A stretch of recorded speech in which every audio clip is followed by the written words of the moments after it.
प्रिय विद्यार्थियों, आज बीए पार्ट सेकंड में भूगोल का सेकंड पेपर राजस्थान का भूगोल, जिसके बारे में आपको राजस्थान के भौतिक स्वरूप एवं भौतिक विभागों के बारे में जानकारी देनी है। यानी राजस्थान भारत के उत्तर पश्चिम भाग में स्थित देश का सबसे बड़ा राज्य है। राजस्थान का भौतिक स्वरूप अत्यधिक जटिल व विविधताओं से युक्त है।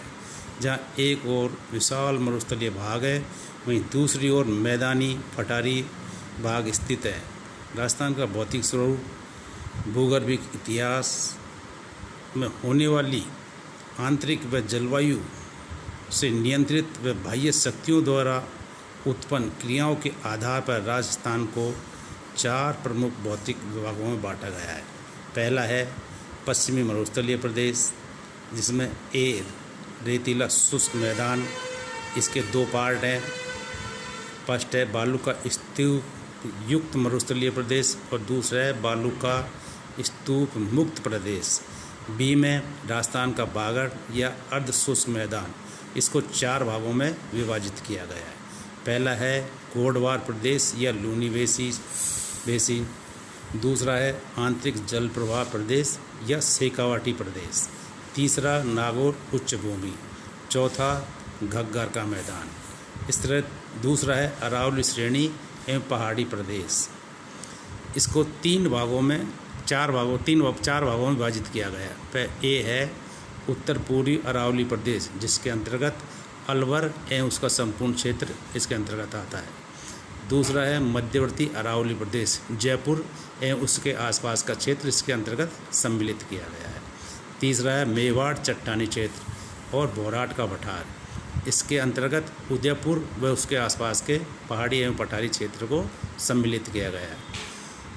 चौथा है इसमें दक्षिणी अरावली प्रदेश, अर्थात इसके अंतर्गत सिरोही एवं उसके आसपास के जो आबू खंड जिसके है उसको इसमें सम्मिलित किया गया है। तीसरा है पूर्वी बेसिन एवं मैदान। इसके अंतर्गत 3 है, चंबल बेसिन, बनास बेसिन और छप्पन का मैदान। इसके बाद चौथा जो भौतिक स्वरूप प्रदेश है वो है दक्षिण पूर्वी हाड़ौती पठार। इसको 2 भागों में विभाजित किया गया है। ए है इसमें विंध्यन भूमि और बी है दक्कन लावा प्रदेश। अब इसके बाद हम विस्तृत रूप से इसकी जानकारी आपको देंगे।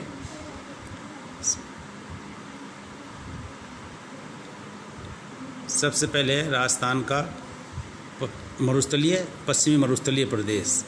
यह प्रदेश उत्तर पश्चिम से दक्षिण पूर्व की ओर 640 किलोमीटर लंबा एवं पश्चिम से पूर्व की ओर 300 किलोमीटर चौड़ा लगभग 1,75,000 वर्ग किलोमीटर क्षेत्र में फैला हुआ है।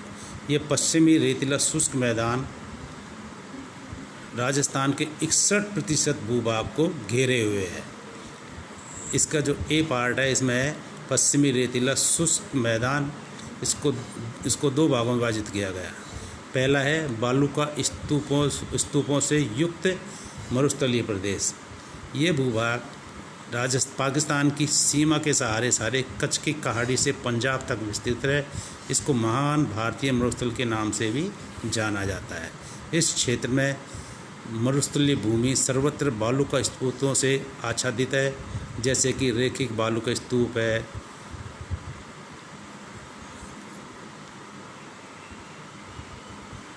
बालू का जैसे बरखान है, अर्धचंद्राकार बरखान है, बालू का स्तूप है, अनुप्रस्थ बालू का स्तूप है, पैराबोलिक बालू का स्तूप है, तारायुक्त बालू का स्तूप है, नेटवर्क बालू का स्तूप है। तो इस प्रकार इसमें विभिन्न प्रकार के बालू का स्तूप पाए जाते हैं, जो कि एक स्थान से दूसरे स्थान की ओर हवा के द्वारा स्थानांतरित होते रहते हैं। दूसरा है बालू का स्तूप मुक्त प्रदेश। ये वह क्षेत्र है जहाँ पर बालू का स्तूप यानी बालू मिट्टी कम मात्रा में पाई जाती है। ये अधिकांशतः पठारी क्षेत्र है, जहाँ पर चट्टानों की अधिक पाई जाती है, या ग्रेनाइट एंड डोलोमाइट जैसी चट्टानें अधिक मात्रा में पाई जाती है। इस क्षेत्र में अधिकतर बालूदार पत्थर भी पाए जाते हैं, जो कि टर्शियर काल एवं प्लेस्टोसीन युग में इस प्रकार की चट्टानों का निर्माण हुआ था। इस क्षेत्र में चूने की चट्टानें अधिक मात्रा में पाई जाती है तथा इस क्षेत्र में वनस्पति एवं जीवावशेषों के अवशेष भी पाए जाते हैं। ये जैसे कि इसमें जैसलमेर का आकल वुड फॉसिल क्षेत्र इसके अंतर्गत सम्मिलित किया गया है। इस प्रदेश को बाड़मेर एवं जैसलमेर का चट्टानी प्रदेश के नाम से भी जाना जाता है। इस क्षेत्र के अंतर्गत जैसलमेर के उत्तर तथा पोखरण के दक्षिण में बालू का पत्थरों द्वारा निर्मित मैदानी जो चट्टान एवं मैदानी क्षेत्र पाए जाते हैं उसे रण के नाम से भी जाना जाता है।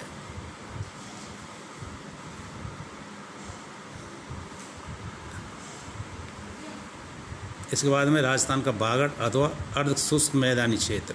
यह प्रदेश अरावली पर्वत एवं पश्चिमी शुष्क मैदान के मध्य में स्थित है। इस क्षेत्र में जैसलमेर के चारों ओर 65 किलोमीटर की जो छोटी छोटी पहाड़ियाँ पाई जाती हैं।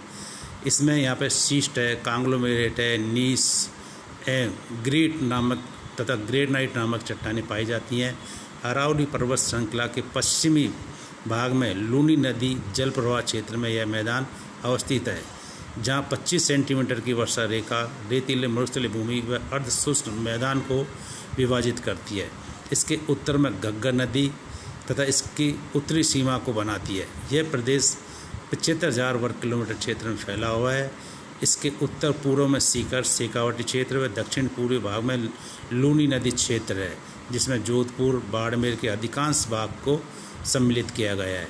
जालोर, सिरोही और पाली जिले के पश्चिमी भाग भी इसके अंतर्गत आते हैं।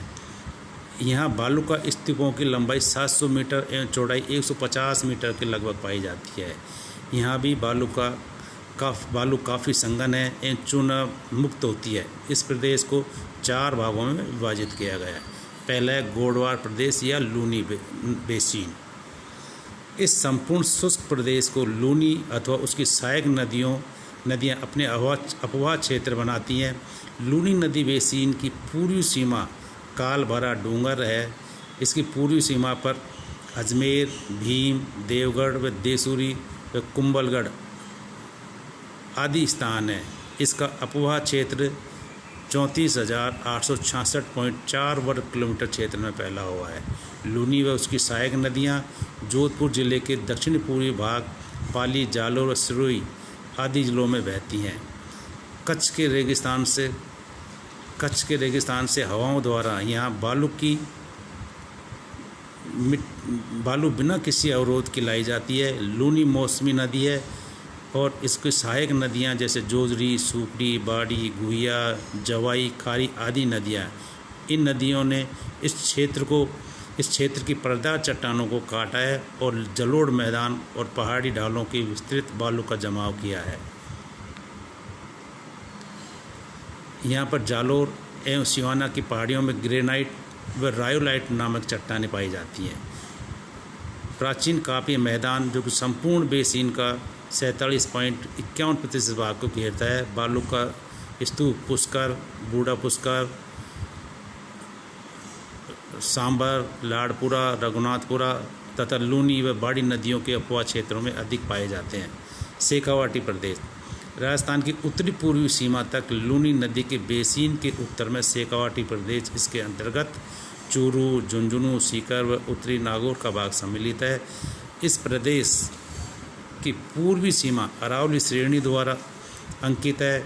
उत्तरी सीमा घग्गर मैदान व पश्चिमी सीमा 25 सेंटीमीटर की वर्षा रेखा द्वारा निर्धारित होती है तथा पूर्वी सीमा 25 सेंटीमीटर की वर्षा रेखा द्वारा विभाजित है। यह संपूर्ण प्रदेश बालू का स्तूपों एवं बालू का मैदानों से बना हुआ है। यहाँ ज़्यादातर बरखान प्रकार के बालू का स्तूप पाए जाते हैं। बलुई मिट्टी, कम वर्षा, स्तूपों की दीवारें आदि के कारण ये संपूर्ण प्रदेश आंतरिक जल प्रवाह का क्षेत्र है। इस आंतरिक जल प्रवाह क्षेत्र के अंतर्गत सांबर झील सबसे महत्वपूर्ण है, जो कि आंतरिक प्रवाह क्षेत्र के अंतर्गत सम्मिलित है। यहाँ इस झील में आकर गिरने वाली जो मुख्य नदियाँ वो है मेड़ा नदी है, रूपनगर नदी है और खारी नदी मुख्य है। इस क्षेत्र में कच्चे व पक्के कुओं का निर्माण जल प्रवाहित हेतु किया जाता है, जिससे कि जोहड़ या नाड़ा के नाम से जाना जाता है। वर्षा ऋतु में बहने वाली नदियाँ वर्षा ऋतु में बहने वाली जो मुख्य नदियाँ कांतली नदी है, अतः बालू का स्तूपों में जब वर्षा का जल इकट्ठा हो जाता है तो उस इकट्ठे हुए जल को सर या सरोवर के नाम से भी जाना जाता है। इनमें मुख्य हैं जस्सू सर है, माली सर है और मानसार है। ये प्रमुख उदाहरण हैं। नागौर उच्च भूमि, यह प्रदेश दक्षिण पूर्व में आर्द्र लूनी बेसिन तथा उत्तर पूर्व में शेखावटी शुष्क अंतर्वर्ती मैदान के बीच में स्थित है। इसकी स्थलाकृतिक अंतर्वर्ती जल प्रवाह की है। यह नमकीन झीलें एवं चट्टानी एवं पहाड़ी धरातलों के द्वारा अपने आप में विशिष्ट है। यह प्रदेश बंजर एवं रेतीला है क्योंकि मिट्टियों में सोडियम तथा नमक पाया जाता है। पर्वतीय तथा पहाड़ियों में ये दृष्टिगोचर होता है। कुछ छोटी छोटी पहाड़ियाँ तलहटी में जो कि अजमेर तथा विस्तृत क्षेत्र में पाई जाती हैं। नागौर, खंडवा और मेड़ता के समीपवर्ती क्षेत्रों में बालुका स्तूपों से युक्त है तथा समुद्र तल से इसकी ऊंचाई 300 से 500 मीटर के लगभग है। तापक्रम ऊंचा होने के कारण लवणीय व बाढ़ जल का वाष्पीकरण अधिक होता है, जिसके स्वरूप विभिन्न स्थानों पर इनमें गर्तों में सोडा व नमक के जमाव दिखाई देते हैं। इस प्रदेश की महत्वपूर्ण नमक की झीलें सांबर, डिगाना, कुचावन और डीडवाना हैं। इसके बाद है घग्गर का मैदान।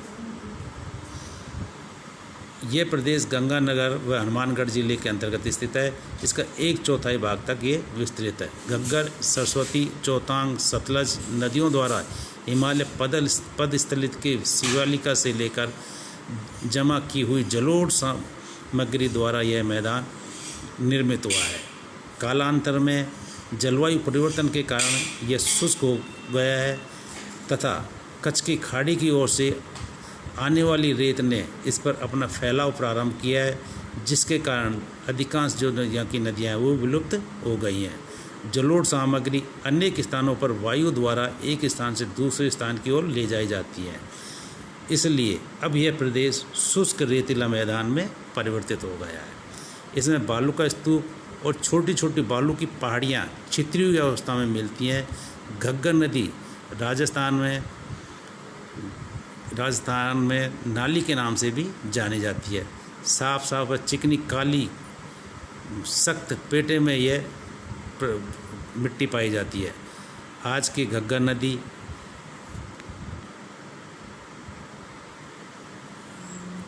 एक सरस्वती के नाम से भी ये नदी जानी जाती है।